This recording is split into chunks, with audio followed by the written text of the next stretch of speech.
Good morning and good afternoon, depending on wherever you're at. The time is recording. This is episode 171 of the Straight to Zone podcast. However you're listening to it, wherever you're listening to this podcast, thanks a lot for tuning in and subscribing to our channel. We just got another, so we went from 212, we went to 225, now we're at 236, and we're really growing by each episode. We really appreciate the support. We love it. You guys are motivating us each episode more and more, so we can't thank you guys enough for the support, man. So, with that being said, we're diving right in. It's NFL. Basketball episode will be uploaded today as well at the time of this recording. So, be on the lookout for that. Turn on the post notifications, leave a like and comment. Help us out. Really appreciate that and give us your thoughts. So, we're talking football, NFL football. And we're going to talk a lot about week 4. We're going to talk about week 5, give our little predictions and potential victories, who we think we may lose. And then also, Chris has a great question for the episode. I really think it's going to start up a lot of debates here, us going back and forth. I'm looking forward to it. You guys will definitely be looking forward to it. So with that being said, I'm going to start off with the crew. Kendrick, introduce yourself to the subscribers, man, to the people out here, man. You already know who it is. Smartest man on the podcast, as I always say. Smartest man. Johnny, introduce yourself to the people, man, with the retro jersey. Yes, sir. Hello, world. Just Johnny tapping back in again, baby. Listen, just an analyst, not an advocate, just an analyst. And I had to show the Eagles sign because this low-key look like a Jets jersey, don't it? We ain't doing that, y'all. Come on now. We still faithful. All right? Right. We still faithful over here. Chris, introduce yourself to the people. What's up, everybody? The man, the myth, the legend is back. I'm doing it from a car today, but don't worry about all that. I'm still here to do what I always do, and that's educate some fools because they don't know what the hell they be talking about sometimes. Let's get it. All right. On that note, we're diving in. We're gonna do a week 4 recap. We're gonna talk about some of the outstanding games, some of the games that were kind of disappointing, and some of the surprises from those matchups. So I want to start with Kendrick first. Week 4, the Cowboys beat the Giants, Broncos beat the Jets, Vikings and Packers, Falcons and Saints, Eagles and Buccaneers. We know. Just go ahead, Kendrick. Give us your thoughts. Some of the most standout games, some of the more disappointing games. Your reaction and analysis. I know, man. Don't start with us though. Save us for last. All right. I'll save the Eagles for last, even though they disgust me. I gotta be honest with you. Last week, what was a good game? The Lions and Seahawks on Monday night, great game. Love the high scoring. Ain't no defense was played half the game, so that was cool. Watching the Dolphins play was like watching paint dry. It was just too painful. But I mean, when you have your team built around Tua and him being the quarterback and then him not being there, and it's like, and it's so hard to adjust that offense because it's like everything for that offense involves rhythm and involves connection and involves like, oh, I know you're going to be there at that spot because this is where the route ends and this is where the ball is supposed to be. Because that's a lot of what Tua does. Tua just knows where they're going to be because it's like, this is what the play is and this is how it's designed. So as long as I throw it to that area where it's empty and you go get it, will work. And that's how they thrive as an offense. And since he's not there, it slows it up. It really shows that like Tua is that focal point of the offense. You could say Tyreek, you could say Chan, you could say Waddle, but it's really Tua because he delivers the ball in the area that it's supposed to be versus like needing your receiver to go do an XYZ amount of things before he can get the ball.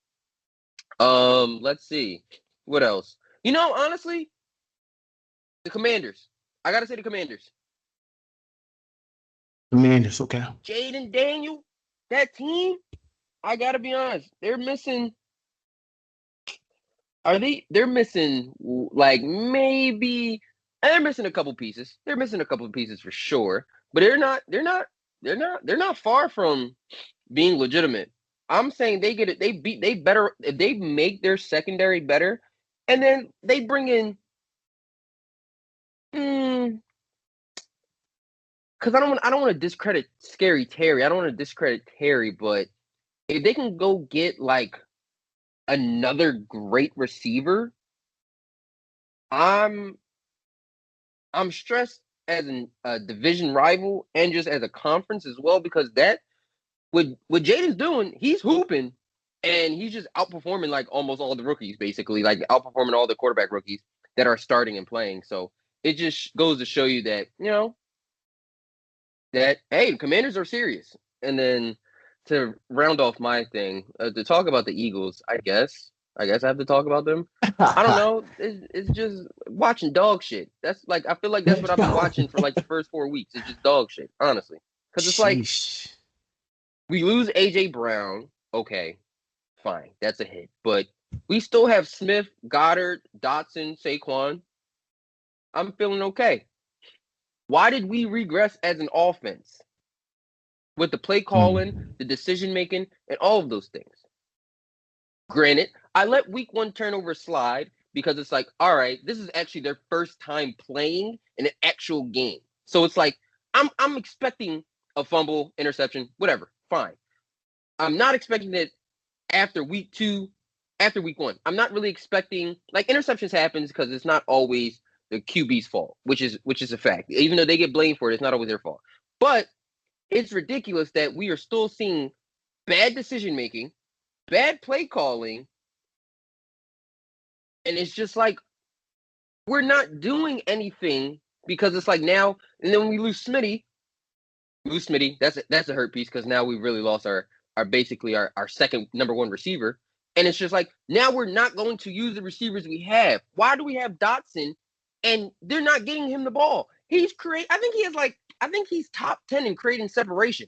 Yes. Why does he not get the ball if he's creating that much separation? Like, why is it that in the Nick Sirianni offense, it's like, oh, you only have 1 to 2 targets. Everyone else is just a distraction. If you don't do that, then run or throw the ball away. Or since Nick Sirianni can't come up with a legitimately good play that's outside of a screen, vertical, or QB draw, we aren't doing anything. Like, it just shows like Kellen Moore offense. We seen week 1 and we were like, even though they didn't score all the time, we saw the movement. We saw the potential when everyone's healthy. Granted, I understand everybody's not healthy, but that doesn't give the right to dial back the offensive play calling just because A.J. Brown is out. Don't dial back the play calling now, because I guess you can dial it back when you're Devontae Smith and A.J. Brown is out. That's fine to dial it back then, but we're dialing it back to last season. And that is disgusting. And our defense, I don't know. I mean, in reality, we said at the same time, it's crazy. I mean, in reality, our DBs aren't playing terrible. It's just when they fuck up at the most important time. It's like Slay. Slay had a great game against the Buccaneers. Last play. Oh, no, I'm sorry, the Falcons. Had a great game. Messed up on the last play. Now It looks like you had a terrible game. Slay last game, he had an okay game. I mean, he got beat a couple times and all that, fine. But it's just like, overall, our DBs aren't doing a bad job. It's just 1 or 2 plays that are bad, and it's just like everyone holds on to that. But even though those are game-defining plays that happen, and that's why we hold on to it. But it's like, overall, outside, if they don't do that slip-up, they have a good game. Our entire defense. Our D-line is very iffy because Bryce Hoff is a waste of space. He's a waste of space. It's just like what we thought he could do, he can't do. I think he was carried by Williams over in New York. He was carried by him. And now that he has to do it by himself, he can't carry. He needs basically Jalen Carter and Jordan Davis to be playing like Fletcher Cox and Quentin Williams to be able to look like Bryce Huff. And we need you to get it off the muscle and not off of a help. And it doesn't seem like he can get it off the muscle. So, I don't know. We wasted money. He's wasting space. And wasting money and space. And I will say this, though. I did have the Eagles either 3-1 or 2-2 at this before the bye. So, they are still on my trajectory to finish 12-5, but I'm not holding my breath to that. Ain't taking a sip, too. Gotta definitely quench your thirst. Johnny, I'm sling it over to you, man. I know you got a lot to say. Kendra, that was a great analysis on, some of the standouts in the recap of week 4. Johnny, I'm going to swing it to you, man. Just give me your thoughts and analysis and reaction, man. Standout games and disappointing, teams and games. Smartest man on the podcast gets it again. Honestly, I'll round out my Eagles point in a minute. But on the lighter note, I mean, it wasn't a bad week 4. I mean, it was kind of fun. It was good to see the Texans start winning, get back to winning again. CJ Stroud said he's trying to get back to business. However, just beating the Jags 0-4 by 4 points, I'm gonna chalk it up to like a divisional matchup. I'm gonna chalk it up to that. But we'll see. Yeah, I mean, getting going forward, they might get some steam going. Speaking of steam, I like the Vikings so far. They pulled out another one against the Pack. Like Sam Darnold just keeps on. Sam Darnold is impressive. He just keeps on pushing. Like, are you kidding Definitely me? impressive.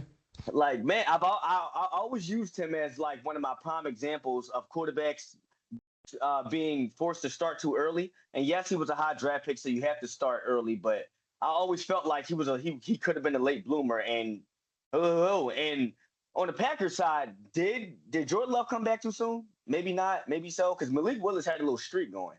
Yeah. So I don't want to read too much into that, but they didn't score a point in the first half. So the smartest man's running some calculations in his head. I mean, seriously, they didn't score a touchdown until like damn near the first half was over, and by that time it was like 28-7. But I mean, whatever, I guess he got to get his niche back. Chalk it up to that, like you said with Tua, they got to get that rhythm going. Jordan Love got to get back in the swing of things. To me, being kind of optimistic, but yeah, I like that, and I ain't gonna lie, but I like to round it out with the Colts and the Steelers. How about the Colts saving their season 2-2? Anthony Rich might be a little bit of an injury-prone quarterback that the Colts didn't see coming, but thank God for Joe Flacco, this solid veteran, bro. He just keeps holding it down and proving he can still play in this league. And you already know he knows Pittsburgh. Was he with Cleveland? Played them twice a year last year. So Ravens. Ravens. Ravens. Well, he was also with Cleveland, but he was with the Ravens for the most part. That's why. Yeah. Oh yeah, I did. Exactly. So even still, I don't think he's too not unfamiliar with Pittsburgh's defense. So it might have been just luck of the draw here that he knew how to attack them. But at the same time, it's fun to see the coach keep pushing, even though like they seem like they're having bad luck. But with that being said, those are the kind of the things that stood out. Oh yeah, I do got to shout out the Commanders. You're right about that too, Kendrick. The Commanders, I ain't gonna lie. Jaden Daniels, we might have to watch out here. I never thought that the Commanders could actually stumble onto a quarterback, but this kid, what was that record he broke? Passer rating, highest passer rating through 4 games, about passer rating or completion percentage. Like, I don't know. know. Yeah. One of those ridiculous stats. Higher than Tom Brady. Hold up. You said you thought they'd never stumble over a quarterback. Did you forget who RG3 was? I'm sorry. Oh yeah. But I mean, I'm just saying, nobody had a harder start. Nobody's had a harder start. Is that fair to say? As far as like, I don't know. Maybe we'll judge. I think RG3 had a great start too. Some would still argue RG3. Did he break a record? Because this young boy broke a record technically. He might not have broke a record, but he still played well though. He still played. I mean, he didn't break a record, but he was still like They made the playoffs his first year. Come on now. They made the playoffs. Now we know the reason why what happened after that. That wasn't him. That was Shanahan. Come on now. Shanahan definitely. Yeah. Well, but yeah, I do got to shout that out too. The Commanders are slowly impressing me, and I low key like their running back core, Austin Eckler and Brian Johnson. Dang, dog, like one of my favorite Robinson. Brian Robinson. But with that being said, I'm gonna round it out with the Eagles, bro. I'm not gonna lie. I think it's an identity crisis here. I think that we just don't know who we are. It's just the same thing. Like Nick Sirianni said in the interview post-game, one of the post-games, he said identity is what you hang your hat on. Well, what are we hanging our hat on? Is it the offense? Or is it the defense? Is Jalen Hurts a passer or is he a runner? I'm scared of Jalen Hurts, to be honest with you. Like, bro, and Nick, are you holding on to old plays or are you actually letting Kellen Moore get off? Because it doesn't seem like you're letting him get off. Like you said, Kendrick, week 1, that probably was our best looking game. And it looked like we ran Kellen Moore's scheme way more than Nick Sirianni. Like they did motion over like 60% of the time. Matter of fact, what the stat? We averaged 6.4 yards a pop with motion versus like 4 yards barely without. And that's so far throughout the first 4 weeks of the season. So it seems like Nick is like doing what he wants to with the playbook. Like he's letting Kellen Moore call it sometimes, but then he's like, all right, I want to prove I could do something. Like I don't know if it's like if it's an identity crisis with yourself as a coach, but we ain't got time for that. Like I got those. I think it's this all falls to under the one umbrella of identity crisis. We don't know who we are. We don't know what we want to do with our quarterback. Our coach might not know who he is. He doesn't know if he wants to give up the reins or prove that he can still coach, and it's at the expense of our offense. And defensively, Vic Fangio told Nick Sirianni in the preseason during training camp, we need more practice reps. These guys aren't ready, namely Josh Huff. Like, are you kidding me? Nick Sirianni not wanting players to get hurt, playing them soft. Yes, sir. Yes, sir. Speaking of the defense, last week in Tampa Bay, there was a time where Nolan Smith Jr. Oh Lord, lined up and guarded Chris Godwin. Oh boy. I'm not going to say anything more. Did you write that? Who wrote that and put that in the playbook on paper? I don't know. Man.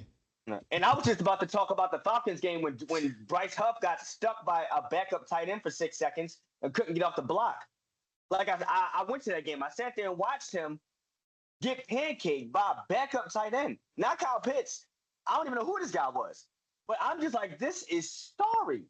But be that as it may, bro, we don't know who we are right now. And at the end of the day, I think that falls, unfortunately, on our quarterback, which is the most important position on the field. And it's making him look worse than what he really is. He's not playing good. Let me reiterate. He's not playing good. He's playing horrible. I will say I'm not defending any of that. But I just think these guys are making it look worse than what it is, bro. I remember week 1, Jalen's first pick in the end zone. A.J. Brown slipped. He literally slipped and fell to his knees and fell in Jair Alexander's hands. Come on, bro. Week 2, Saquon, breadbasket, drops it, game over. Week 3 in New Orleans, Dallas Goedert drops another breadbasket pass. Are we watching these games? Like he's trying. I swear to God, he's better than me. I'd have made a burner account and fired everybody by now. Oh man. With that being said, I know it falls on the quarterback, unfortunately, but I think it's just a little bit more to this, man. It just stinks to watch. But that's not to say we can't turn it around. But it just seems like we're just like so far between the gap. It's either no playoffs and fire the coach or Super Bowl and nothing in between. It just seems like that's where we're headed, either or. Great analysis, Johnny. The analyst, not the advocate. Couldn't be great analysis on your end. Chris, the spotlight's on you. I know you want to, you got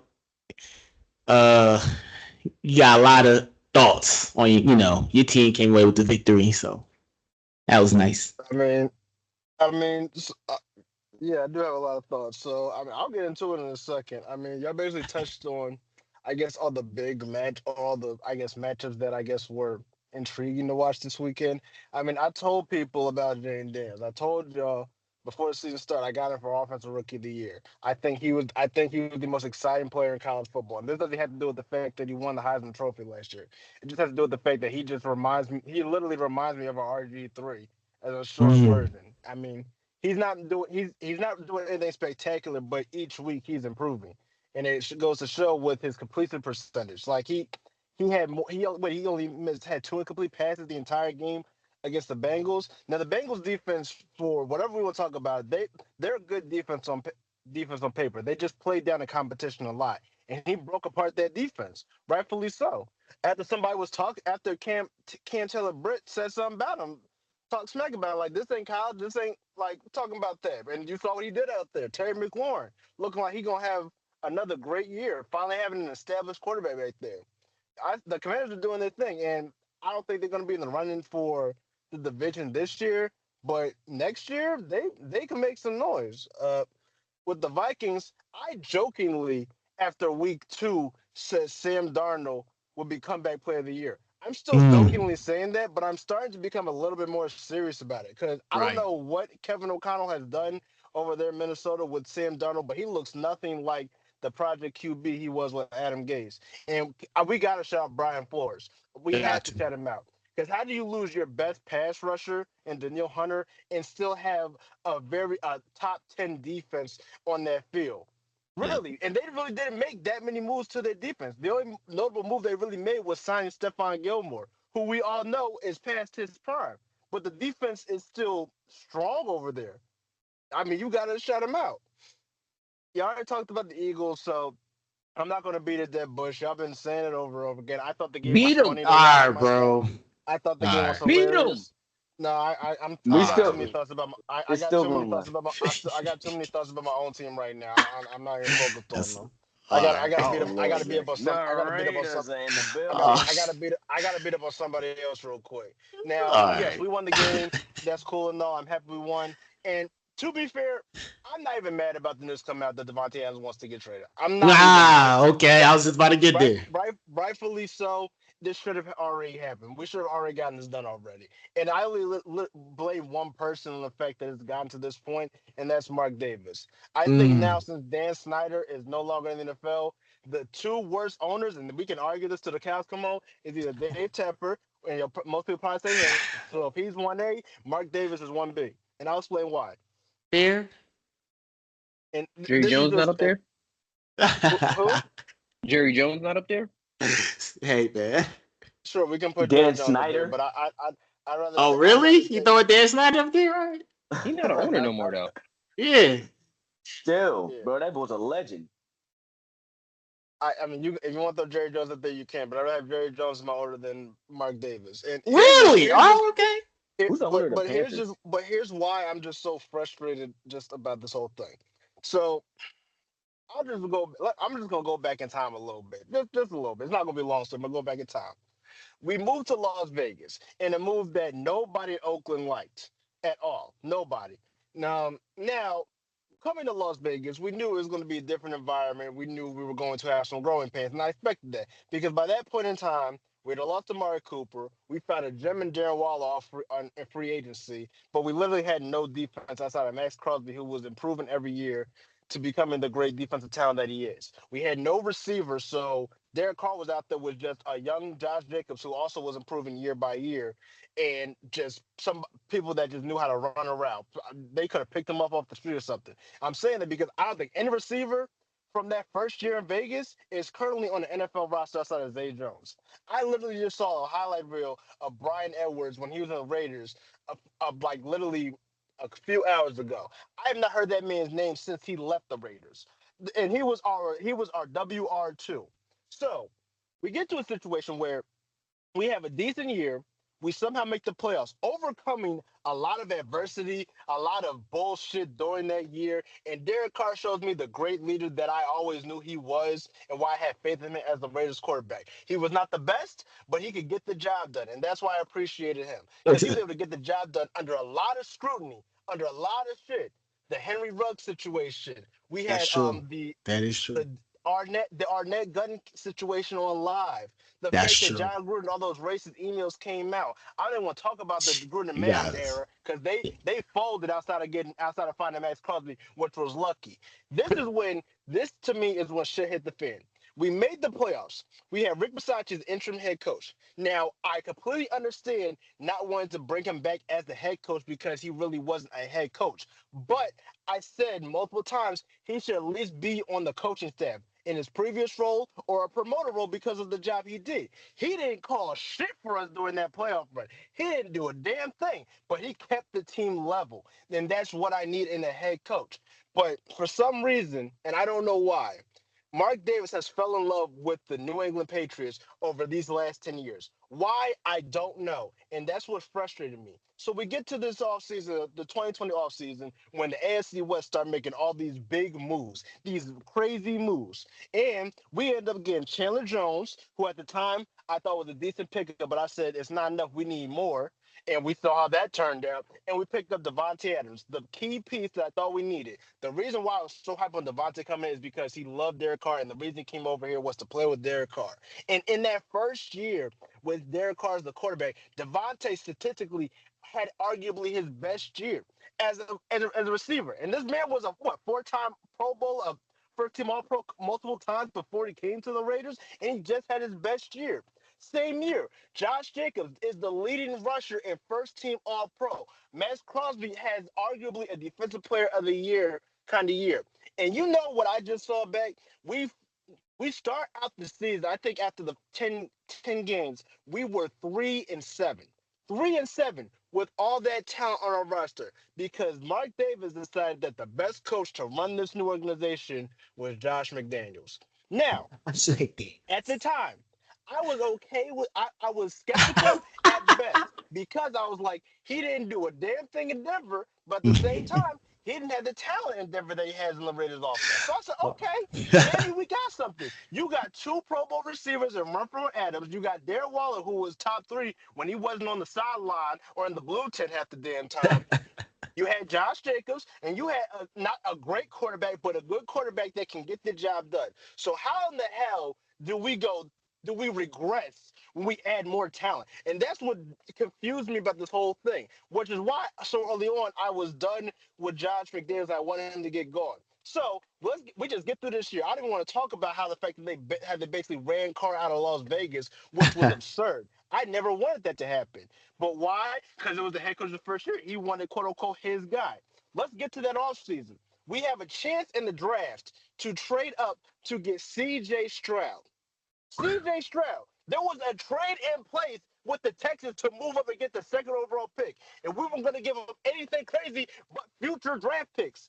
And the one person that turned it down was Josh McDaniels. Why?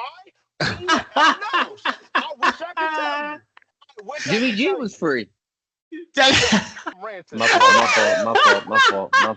fault. But where to jump to the next point? So now I gotta edit that out. So now we get Jimmy Garoppolo. Jimmy Garoppolo comes to the team. Kendrick, I'm sorry for snapping, but it's just a frustration I have with Davis that has gotten to this point because it never should have been to this point. We get Garoppolo, and I already knew when Garoppolo started with the Raiders, shit was gonna hit the fan. I knew it was gonna hit the fan. And the reason why is because I didn't think Garoppolo was a good quarterback in the first place. I thought he was a system QB at best. And mind you, when you look back at the last two teams he played for, the 49ers and the Patriots, what did they have? They had a sound unit. That sound unit. In Vegas, we don't have a sound unit. We never did, honestly. That's the problem. We could have had one, but we decided to mess it up. For what reason? I don't know. Because we want to be the Las Vegas Patriots or some shit. Why?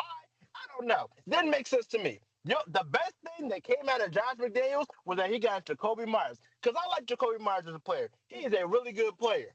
Talented as hell. And I think since Devontae is on his way out the door, he will be a good WR1. Now, will he stay as a WR1 for years to come? That remains to be seen, and I don't think so. But he is a good receiver, and he can be a WR1 for a short period of time. So I'm excited to see how he progresses throughout the rest of this year. So now we get to a point now where we have McDaniels, Garoppolo, and Adams already is pissed off. Now, he might not say, he might not show it in his interviews, but you can tell he's pissed off because the whole reason him coming to Vegas is no longer here. Why? Because McDaniels ran him out of town. Why? Because Mark Davis wanted to adopt the Patriot way. And I don't know why all these teams, all these franchises like to adopt the Patriot way when it doesn't work for anybody but the damn Patriots. It don't work for anybody but them. So why are you trying to adopt their format and bring it on to a new? Boy, we've seen so many franchises do this, and I'm so mad that the Raiders fell into this shit because there were so many examples from other teams that shows that it doesn't work. That it doesn't work at all. The Lions with Matt Patricia, the Texans with Bill O'Brien, the Chiefs with I can't even think of the old defensive coordinator's name, but the list goes on. So now we get to the offseason. McDaniels is gone. AP is the coach. Cool. Our new GM, Tom, I'm not even going to say his name because I know I'm mispronounced it.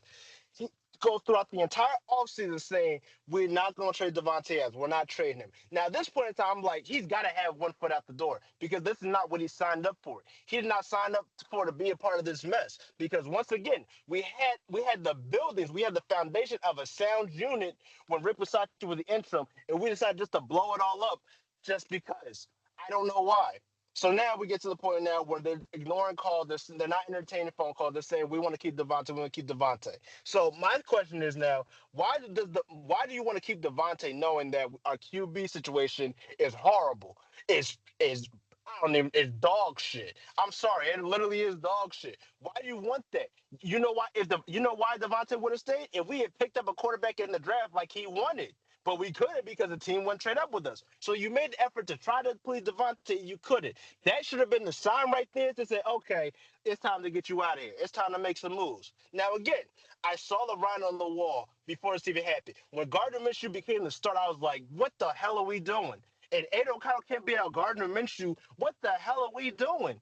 I'm not saying you gotta blow the team up, but get rid of the person that's gonna ask for more money next year. This was last year guaranteed money. He's only making 16 mil. Next year is not guaranteed, but this cap jumps up to 35 mil a year.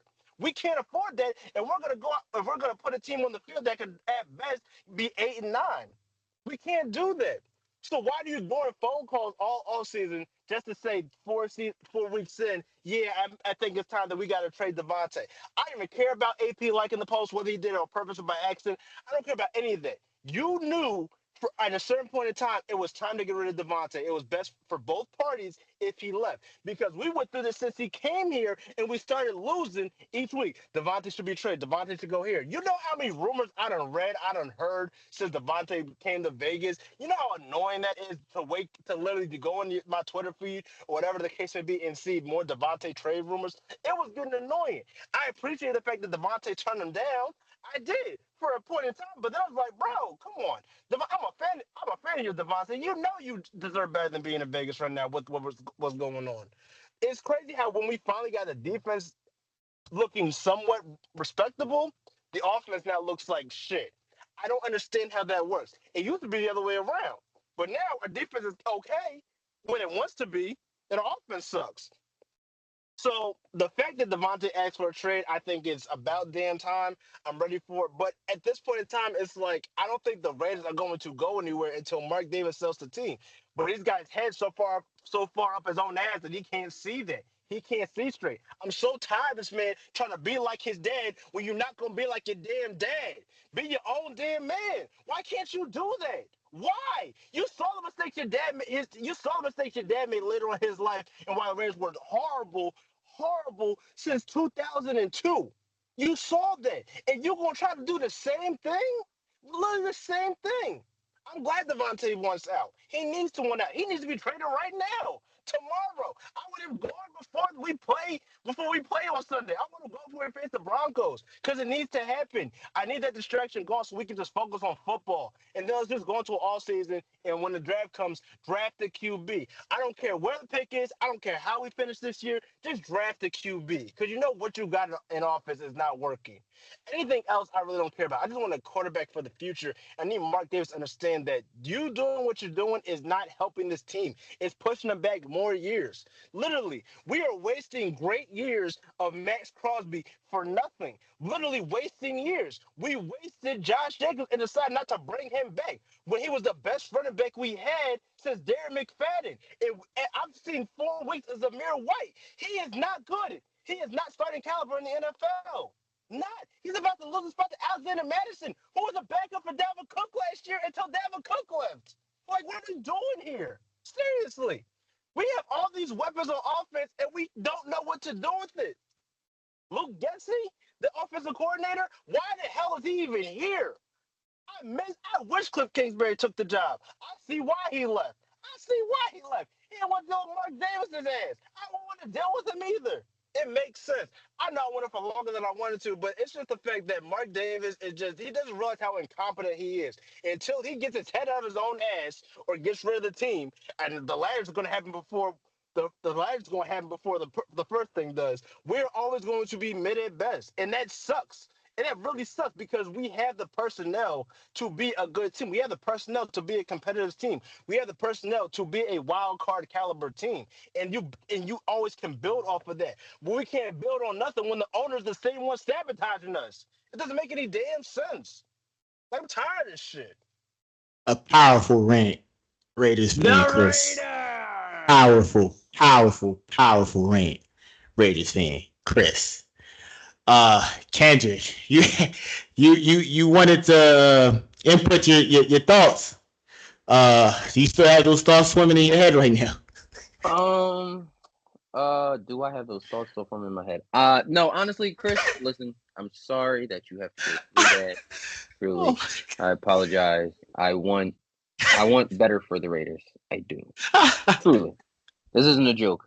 Listen, I gotta be honest. His team is not in our division, so why would I not want them to be great? You know, if I had Noah Kendrick, if I had to give a comparison to an NBA franchise, I would say the Sacramento Kings. I mean, crazy that's thing. Again, this is what he is saying. I just want everyone to establish and be aware that Colin is saying this. Colin is saying this. Damn, Kendrick. He's not. Yo, Kendrick. All right. It's not a comparison. It's not a comparison. He's not saying that. It's not a comparison. Wait, Chris, you got a topic to introduce now, brother. So let's take the business now. So you know what? I'm gonna let that comment slide for now. I'm gonna come back to it later. No, we don't need to come back to it at all. We're gonna come back to it later on. Oh Lord. But anyway, here's what I want to ask you guys. So last week, when I wasn't watching First Take because it's tough for me to watch now, but watching the clip of First Take, Shannon Sharp says that Joe Burrow, when he played the Commanders, did not play well enough to win. Now, what confused me about that was the fact that his stat line read that he completed over 70% of his passes, threw for over 300 yards, didn't turn the ball over, threw 3 touchdowns, and every time the Bengals offense stepped on the field, they scored. How do they not play well enough to win if the defense can't stop them? So, because of that, my question to you guys is, what is the criteria or the stat line you need to see to say that a quarterback played well enough to win? So, for anybody that doesn't understand, an example of this, Josh Allen in the AFC Championship game or divisional round, I can't remember, against the Chiefs. Josh Allen played well enough to win that game. All they had to do, all the Chiefs defense, all the Bills defense had to do was not let the Chiefs get down the field. There was 13 seconds on the play clock, and Josh Allen didn't touch the ball in overtime. So I can't blame that loss on him. I think he played well to win that game. So the question for you guys is, what is the criteria that you need to see to say a quarterback played a winning football game, regardless if they want to lose the game? Well, I'll go first. Simply, I mean, to be honest, you could bring up a lot of quarterbacks. Like I think looking at wins and losses and putting everything solely on the quarterback is outrageous. Like what Shannon Sharp was doing, putting everything on Joe Burrow is outrageous. What do you want the man to do going over 300 yards passing, having 3 touchdown passes? Like this question. Interceptions. No interceptions. Right. Like what more are you asking out of him? He's moved. What do you want him to do? Throw 400, 500, like, 5, 6 passing touchdowns? That's phenomenal stats. Like I listen. I look at it like this. I look at like Caleb Williams week 1 is what you should base as like, oh, your quarterback didn't do shit for you, but you still won the game because of everyone else. He went 14 for 29 or something with 93 yards. 93 yards.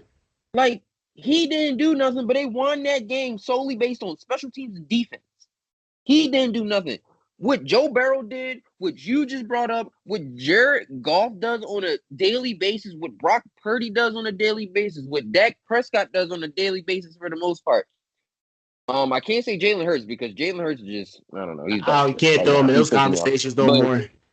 But those quarterbacks go and do their job to help their team win. Like, what's one thing that as a quarterback you shouldn't do? Turn the ball over. Okay, check. I'm not turning the ball over. Cool. I'm moving the ball down the field, whether it's passing or running or it's a mixture of both. Like, I look at it from like, all right, like, you know, there's the times where quarterbacks can have a one-play drive where it's like, boom, one play. Like in the Monday night game with the Seahawks and Lions. Like, wasn't there one touchdown where Jameson Williams got caught a pass and went 70 yards? Like, those are like not a consistent thing, but those are times where you're like, hey, good pass by the quarterback and good rack by the wide receiver, so you like that, or you get one of those plays where Derrick Henry did, where you get a rushing attempt and he runs at 87 yards for a touchdown. Like, all right, those are going to happen. Those are anomalies. But on drive-to-drive basis, if they are moving the ball down the field, whether it's running or passing or calling and doing audibles and all that, and let's say they're putting points on the board consistently, they're doing their job, not turning the ball over and putting your team in positions to score. That's all you have to do, no matter how many yards you have, no matter what it is. Like, you can have 150 yards, and also 2 touchdown passes, but it's like, oh, my defense had me in great field position, so I had less yards to travel down the field. But every time we touched the ball, we were in a range where we could score points. But if your team is not, if you not are finishing drives and being like, we're settling for field goals, all right, you aren't doing exactly enough, but you are doing enough by putting points on the board. Saying Joe Burrow didn't do enough is outrageous, because it's like, he's not on defense, and the defense couldn't stop a baby if it crawled through them. Like, if they couldn't stop a bloody nose. Like, they couldn't stop nothing. The stat line was crazy. They did not punt that game. I don't think the Commanders punted that game once. Every position ended with a score besides the last possession of the game where they took knees. Think about that. The only time they didn't score was the last possession when they took knees. And you want Joe Burrow to match that? Where is the accountability on the defense end to be like, the defense, can you please get me a stop? Can you please get me a stop on 3rd down? Okay, then it's 4th down. Can you please get me a stop on 4th down? No, you can't do that? Oh, so everything now has to be on Joe Burrow. And as soon as he messes up, they could have been going tit for tat. But the way it was going, if he had one punt or one 3 and out, they lost. Regardless, They were going to lose.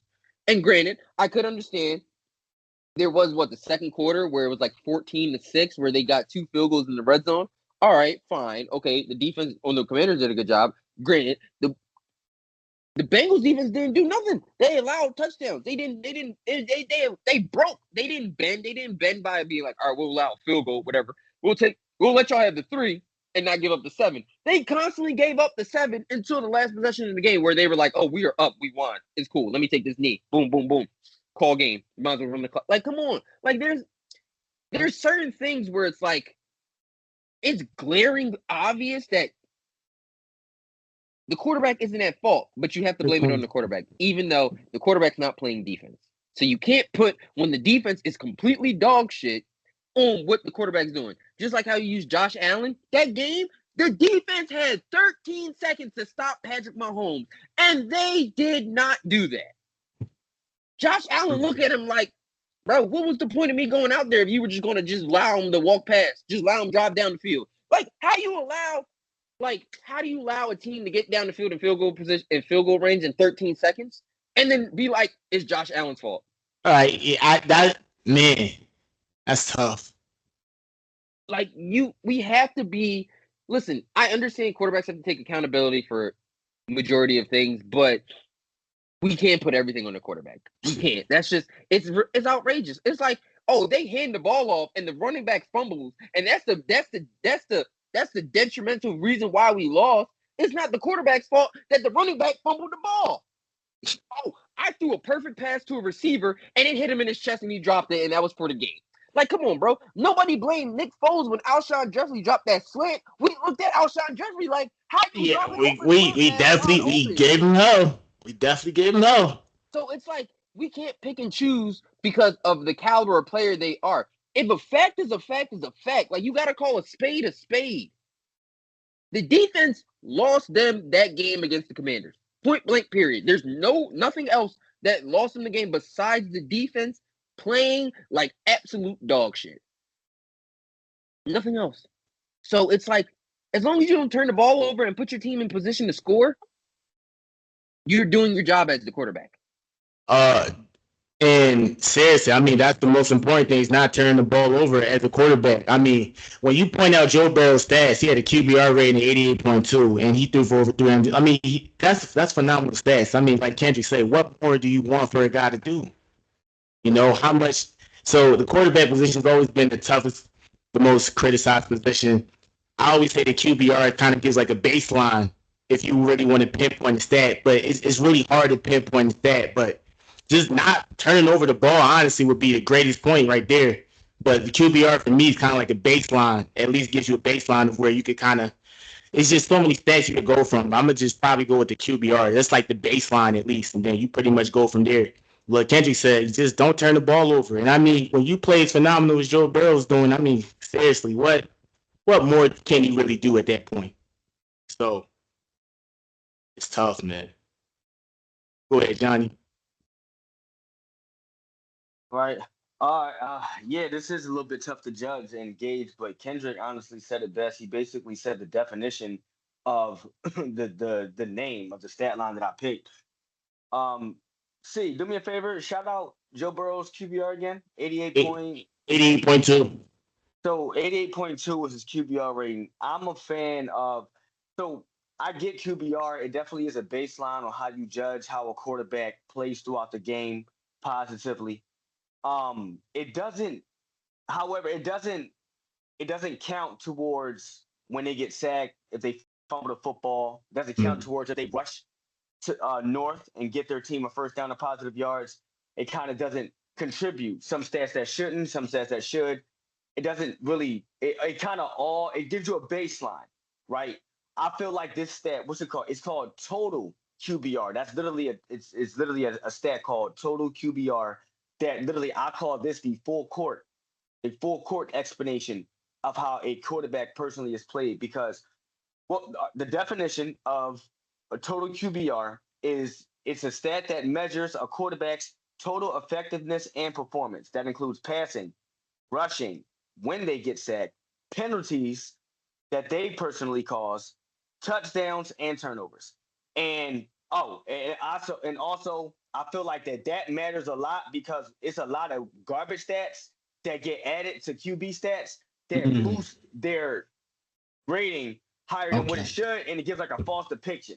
So is he good really? And I think this kind of like exposes that a little bit, like helps you to put that to the wayside a little bit. Each play is decided. It's based off. They judge it by every single play. So every time the quarterback says hike to the point where they kneel the ball, or when it's 0 seconds off the clock, every time they say hike, every play that they take, they get a score based off of that play. What's the average football play? Maybe 3 to 5 seconds, or something like that. 7 to 10. Yeah, something. There you go. Yeah, in this day and age, for sure. I'm watching Jalen Hurts is like 20 seconds, but come on, man. Like the sneak this is on Hurts, man. Like, gee. Sidebar. Everything Kendrick said was my excuse for Jalen Hurts, saying like, "Yo, stop putting it all on him." There's other things to hold in account. Excellent point. But I digress. Getting back to the main track. Basically, every play they're judged by this, and at the end of the game, they tally up a total score, and you get a number. Prime example. It's how you judge a quarterback's performance based like better. And it's based off of context of the game and difficulty in that specific situation. And it's based off of like how good the opposition defense is. Lamar Jackson, 2019 MVP.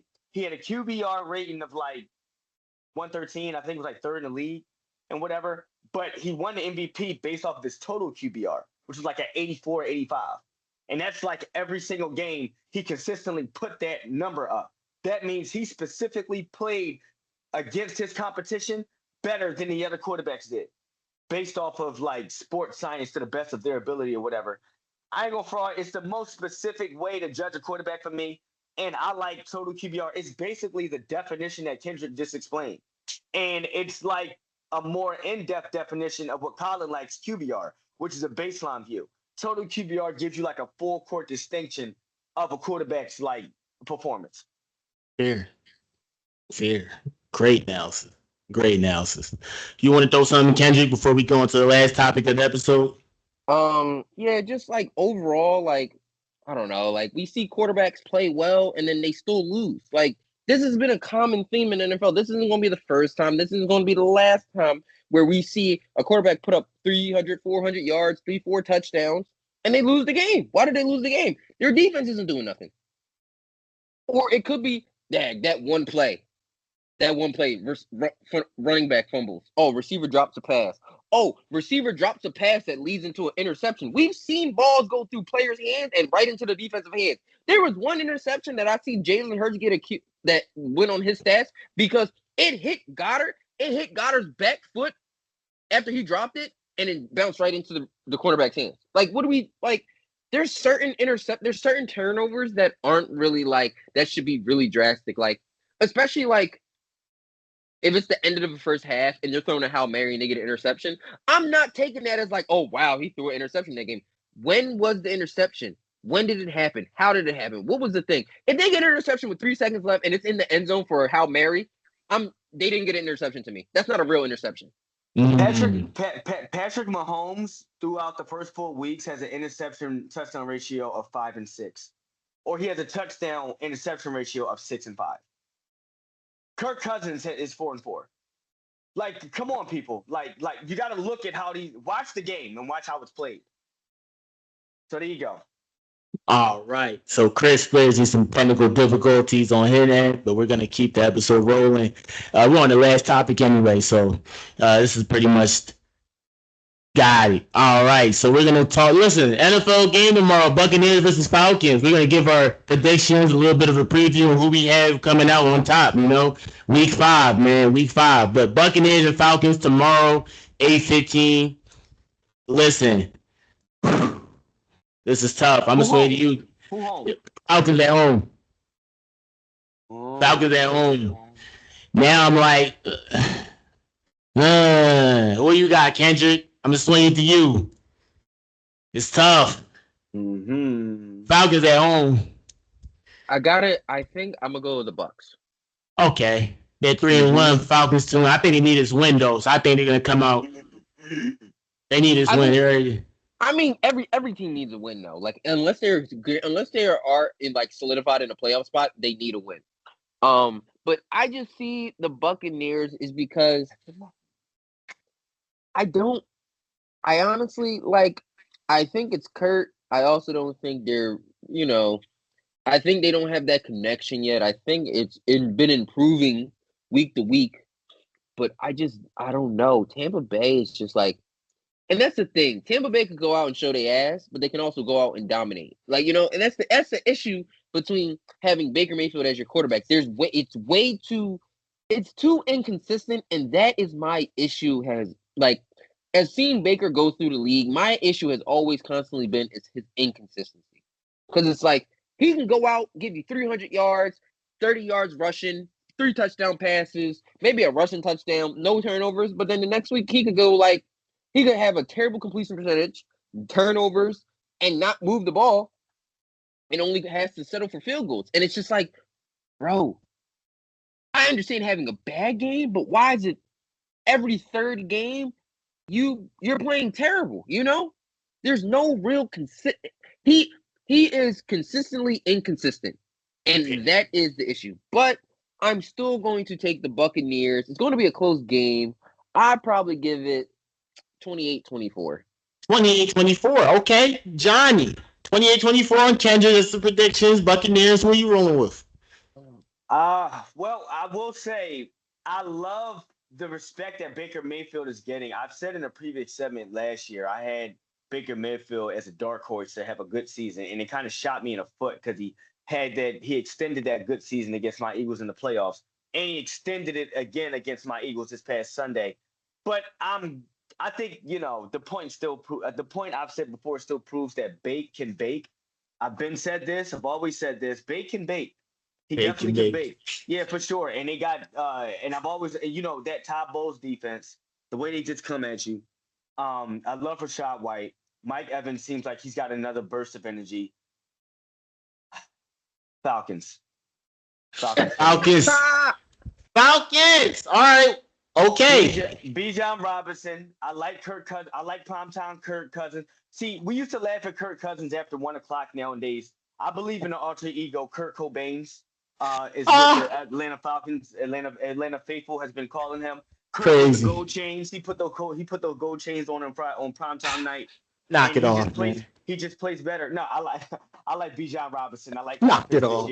I like the Falcons at home. I do. I like the Falcons at home. I'm gonna give it divisional matchup though. I'll go to under on this. I'll give it a 17.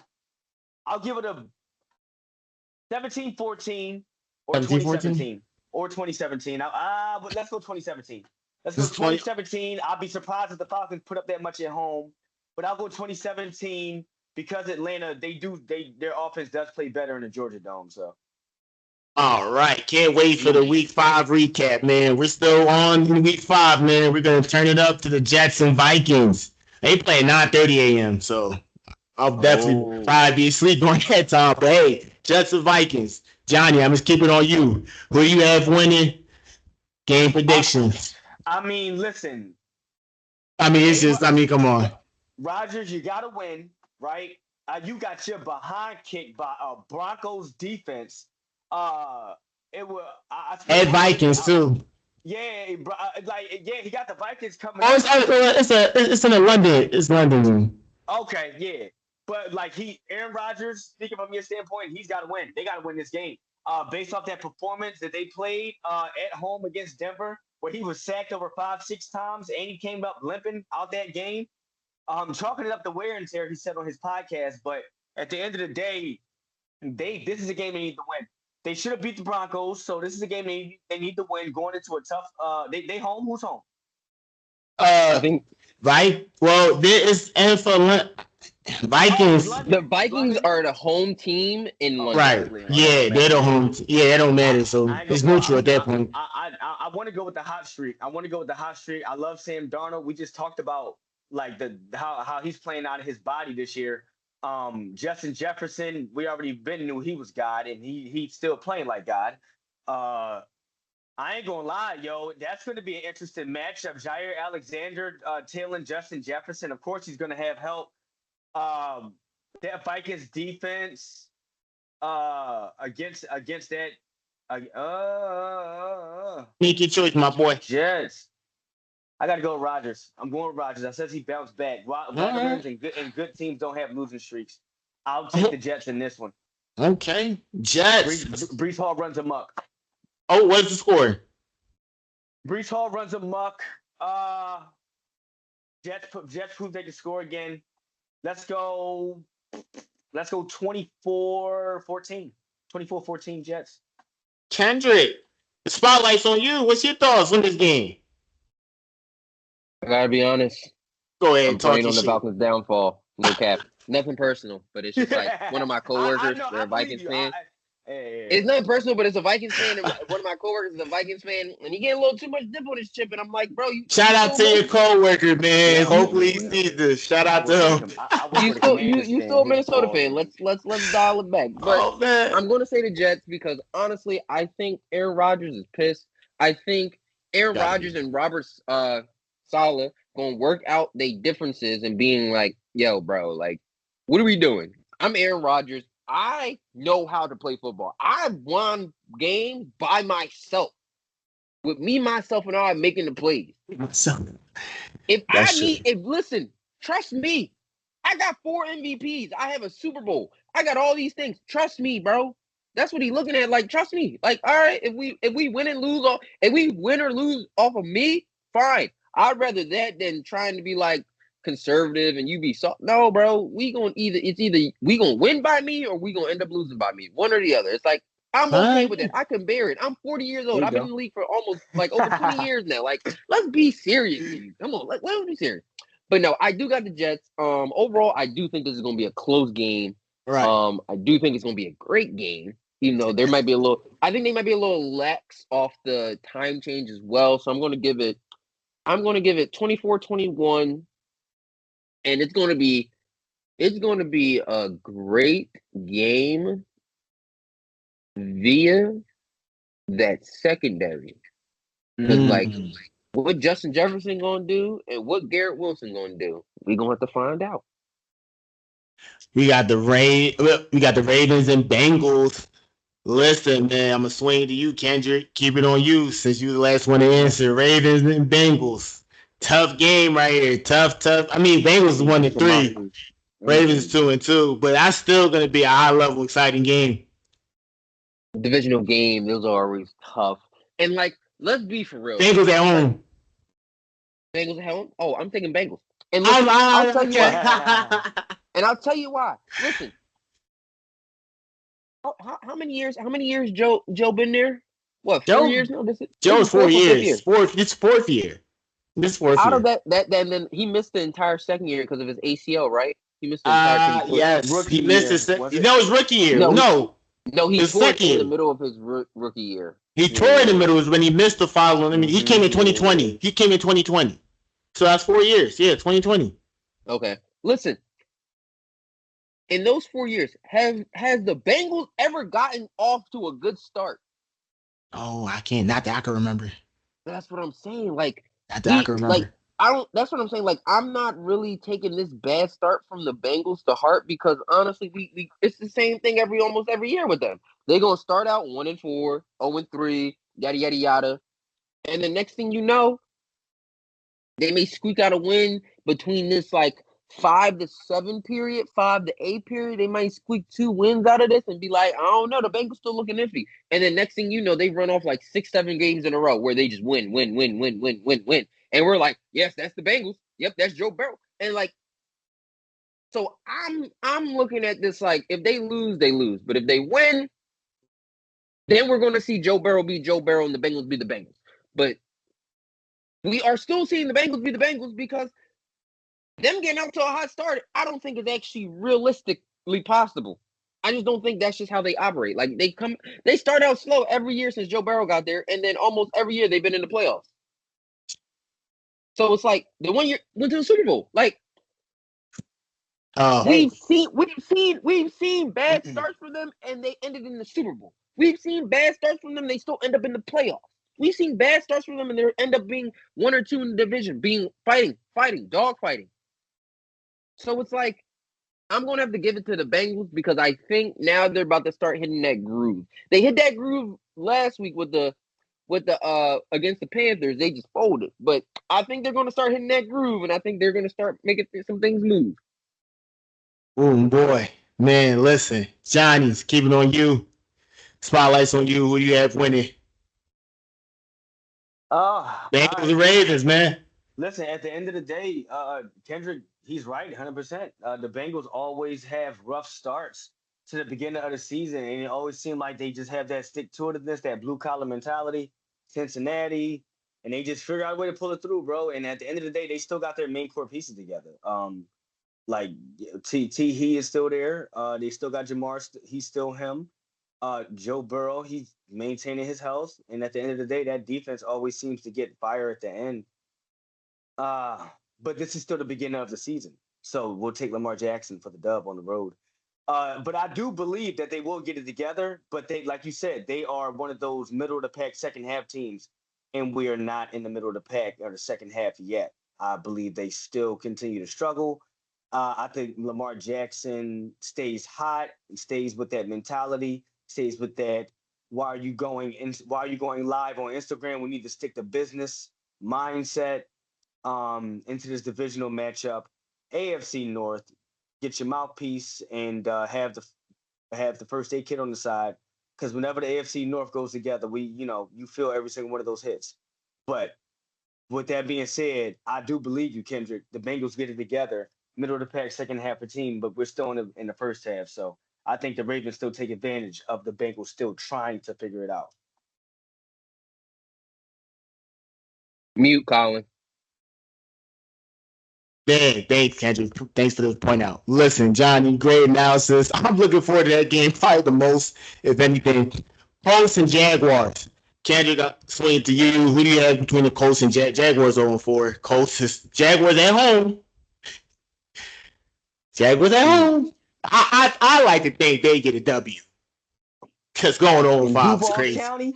I would like to think they make something happen this game. I'm willing to bank on it. The 0-5 is crazy. It's gonna be loud in Duval County. It's gonna be loud. I don't see them going out for that game. I just don't see them going out 0-5. If Anthony Richards plays that entire game, the Jaguars will win. Anthony Richards' career is going to end sooner rather than later because that motherfucker does not slide, bro. It's okay. It's okay. You don't gotta run. You don't gotta be Marshawn Lynch and run through a motherfucker face. It's okay. I promise you. We want you to play more. We want to see you play. The reason why the Colts can look good is because what you can do. But you can't look good if you aren't on the field. You can't look good if you in the blue tent talking about oh, my hip hurt. Oh, my back hurt. Man. Oh, that last hit I took messed up my shoulder. We saw. Bro, it's okay, bro. It's okay. Like, I understand you're going to go out and do everything for the win. I promise you. I understand that. I get that. I watch Allen Iverson play. I watch these players play. I get it. I understand, but there's still a long run of things. There's still a long run of things. There's still a long run of things where it's like, oh, okay. So you got to take that chill and be like, yo, like, I got to chill and be like, you know what I'm saying? I can take this, but as long as we get the win, right? And if you got to do that near the end of the season, I'd rather see you start trying to do the impossible at the end of the season versus the beginning of the season. If you're in a comfortable spot, don't get me wrong. If you got to do the impossible in the beginning of the season because like you're in a spot, fine. But don't have to feel like you gotta be Mr. Superman every single play. On every single time you get a run, relax, slide. I promise you, we aren't going to judge you. We aren't going to be disappointed in you. We aren't going to be mad at you. It's like you're making the business decision of sliding, but you got 7 yards out of that. You got 8 yards out of that. Slide. With one of the best running backs sitting behind you. That's what I'm saying. Like, bro, it's the dynamic of already be threatening, bro. Like, this is what I'm saying. Like, it's the same issue with the Eagles. It's the same. No, we're not doing the Eagles. We're not doing the Eagles. We're gonna keep it close to Jaguars. But these are one and the same. These are one and the same. It's the fact that you have a running back who is top 5 in the NFL.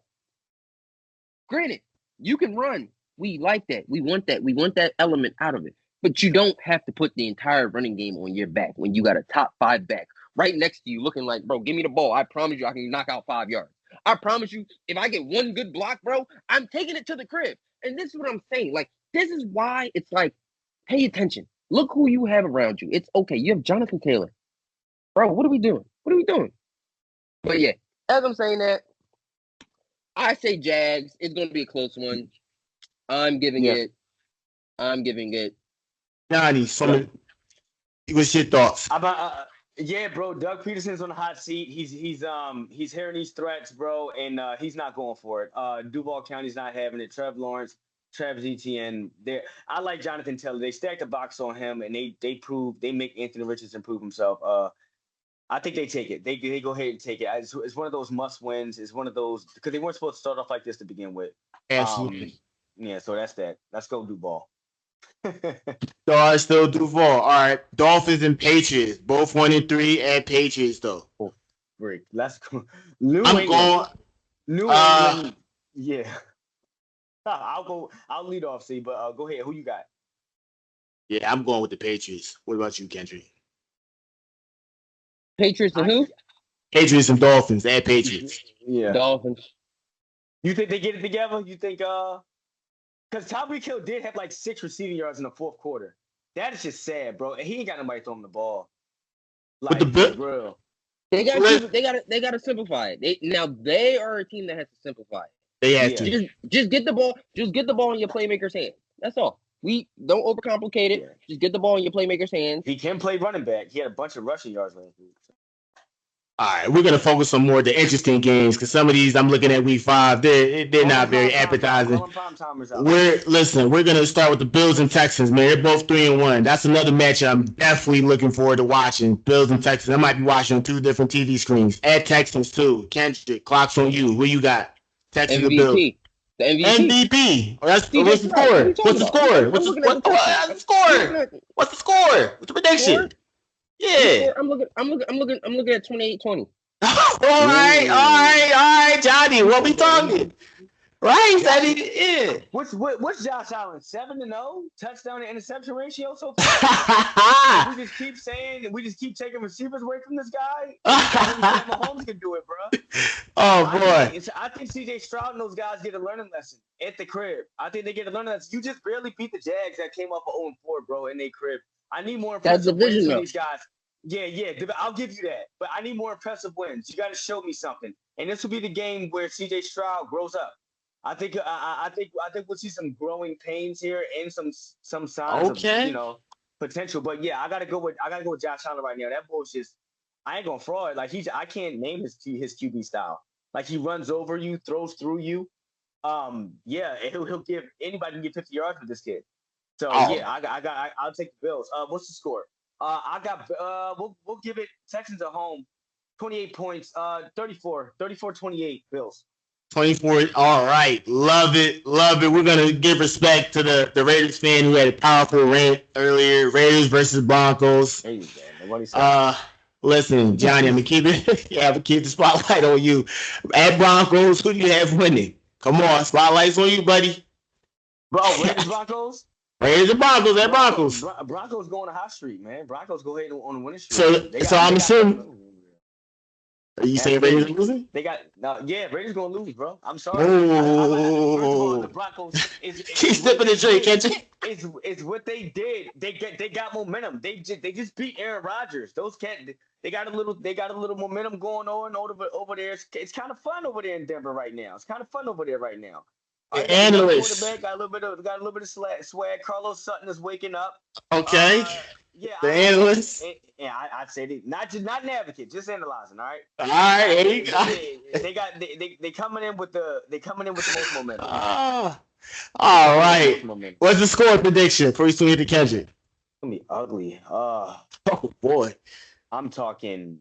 What are we talking? We'll go 13. We'll go 13-20, 13-17. All right. Okay. All right. Listen, Kendrick, spotlight's on you now, buddy. I'm going 17-14 Raiders. All right. We about to watch an ugly game that's absolutely going to be ugly. It's going to be decided by a field goal at the end of the game, but it's going to be nasty. It's going to get nasty because it's going to be like. Oh, boy. Listen, man. All right. The 49ers and Cardinals at 49ers. 49ers got a trick. 49ers, boo. All right, listen, Kendrick. Oh, Johnny, I got to let Kendrick moving his body around. What's going on? See, listen. I got to say the 49ers. Okay. Because look at it like this. What are we talking about here? Like, I understand the offense is not, up to par where everyone's out. Like, you know what I'm saying? I get that for sure. That defense don't got no injuries though. Besides Vernon Hargraves? I'm not Vernon Hargraves. What's the D line that was on the Eagles? But y'all know what I'm talking about. Hargraves. Oh yeah. I think he's the only one that's really missing. But like that defense is still defensing. Like, what are we talking about? But look at the Cardinals though. Like, I mean, think about the offense on the Cardinals. But Marvin Harrison, James Conner, and then what else? Kyler. Like, come on, bro. Yeah. We're gonna put the 2 and 2 together and be like, they're gonna look at him and be like, yeah, chill out. Shut that down. So I'm giving it 49ers over the Cardinals. I'd probably give it what? I guess 28-14. 28-14. Yeah. Okay, Johnny. Spotlight's on you, man. Yeah, I hate it, bro. I gotta pick the Niners, and it pisses me off because the Cardinals should have beat the Commanders in that freaking game. Like I swear to God, Lo, this is why they should have won that game. They should have won last week because this is the game that they're not ready for just all the way quite yet. I like the duo between Marvin Harrison and Kyler Murray, what they got going on. Gian Connor, I swear to God, if you don't got him on your fantasy team, you slept. But with that being said, like it's just gonna be too much. Like it's too much Niners, too much better linebacking play, too much better coaching. I got to give it back to them. I'm going to take the Niners in this one. I'll give it for the divisional sake purposes. Right. 17-28. 17-28. Okay. 2 more games. We got the Cowboys and Steelers. At Steelers. Boo. Let me go first. Go first, man. The analyst. Cowboys stink. CeeDee Lamb said, "Get me the flipping football." We all read his lips last week. My boy Matt about to start talking. Micah Parsons is out there. Look, he's playing great, but in the locker room, he don't even like he want to be there. Jerry Jones is still taking his Pepto-Bismol and he's washing that down with his Sunday through Saturday pills that those old people have in those little capsules that got the name of the day. So knock it off. Got the day on it, day of the week on it. In between that, Mike McCarthy, he's already packing up the bags because he's here for 1 year Who resigns a coach back for 1 year? Yeah, I know what's going. Nah, folks, man, who do you got winning the game? Oh, we're doing predictions. Oh, yeah, man, you going on your hate rating right now. Focus on the predictions. Still stay hot. They get it back. They're back home. They lost a hardcore one. They lost a hardcore one to Indianapolis. They got to get that taste out their mouth. That's what I meant to say. I'm not advocating. I should just analyzing. No advocate. I'm just saying. But the Steelers, they get that bad taste out their mouth. Yeah, you're right. I said that to them twice. I'm done. Let's go. Let's get the Steelers at home. Give me a score. I got a score for you. 18. Because the Steelers score weird, bro. They score weird at home. 18, I got interested. 18 to 13. 18-13. Okay. They scores be pulling out weird. They put up basketball winning numbers. Like, listen, Kendrick died to say so. Look, the posture and everything. All right, the spotlight's on you, my boy. What you gotta say? I'm gonna just go to Steelers 14-13. I ain't even gonna try to overcome. You won't even acknowledge the Cowboys? It's gonna be a nasty game. First of all, Pittsburgh defense. I mean, listen, if the Cowboys break Pittsburgh defense, then it's gonna be 42-3. But if the defense comes out and plays Steelers defense, I'm looking at a dog fight where we're just looking at it like the offense can't do nothing. They offense already known for not doing nothing. So it's like I'm giving it 14-13. It's gonna be a nasty game, but I'm putting Steelers on top. Is TJ Watt still healthy? Is he? I think so. I don't think he's been out. Still been quietly killing, huh? Yeah, I mean, it's like, what do you got? You got to throw a triple team at him, and he still breaks through to get a sack or a stop. It's like, bro, what are we doing? Get the ball to Zeke, and then having Patrick Queen right behind you, I'm kind of annoyed by that. That's the only thing that's annoying. That's a good point. In reality, the Steelers really have a superstar at every facet on the defense. The D line, TJ Watt, linebacker Patrick Queen, DBs. Minkah Fitzpatrick. Like, come on, what do we? There you go. Minkah Fitzpatrick. They do. Like, come on, what do we? Like, listen, they all lock in, you know? Yeah. No, they are. No, you ain't lie. Listen, we're going. This is Monday, right? We're stepping out of Sunday. We're going into Monday. Counts as week 5.